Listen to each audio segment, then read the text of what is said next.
Icon star hero Allu Arjun హీరోగా సుకుమార్ దర్శకత్వంలో తెరకెక్కుతున్న చిత్రం పుష్ప 2. గతంలో వీరి కలయికలో వచ్చిన block buster hit Pushpa sequel గా రాబోతోంది పుష్ప 2. నేషనల్ క్రష్ రష్మిక మందన ఈ చిత్రంలో హీరోయిన్ గా నటిస్తోంది.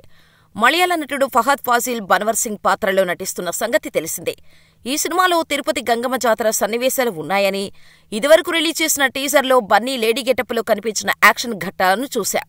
ఇటీవల ఎడిటింగ్ వర్క్ మొదలుపెట్టిన దర్శకుడు సుకుమార్ ఈ జాతర సన్నివేశాలను ఎడిటింగ్ చేసి యూనిట్లోని కొందరితో కలిసి వీక్షించాడని తెలిసింది.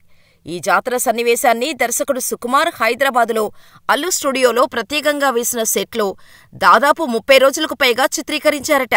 సినిమాలో సెకండ్ హాఫ్లో ఈ సీన్స్ వస్తాయని, సినిమాలో ఇవి కీలకమైన సన్నివేశాలను వందలాది మంది ఆర్టిస్టులతో ప్రత్యేక మేకప్, లైటింగ్ సెటప్లతో తెరకెక్కించిన ఈ సీన్స్ హైలైట్గా నిలుస్తాయని చెబుతున్నారు. దాదాపు 30 కోట్ల రూపాయలకు పైగా ఖర్చుతో ఒక భారీ ఫైట్, 2 సాంగ్స్ ను చిత్రీకరించాడట దర్శకుడు సుక్కు. ఈ సీక్వెన్స్ కాకుండా పుష్ప 2లో క్లైమాక్స్ లో వచ్చే హెలికాప్టర్ రిలేటెడ్ సీక్వెన్స్ సుకుమార్ తన మార్కులో డిజైన్ చేసినట్టుగా తెలుస్తోంది. డిసెంబర్ 6న వరల్డ్ వైడ్ గా రిలీజ్ కానున్న ఈ సినిమాను మైత్రి మూవీస్ నవీన్, రవిశంకర్ నిర్మిస్తున్నారు.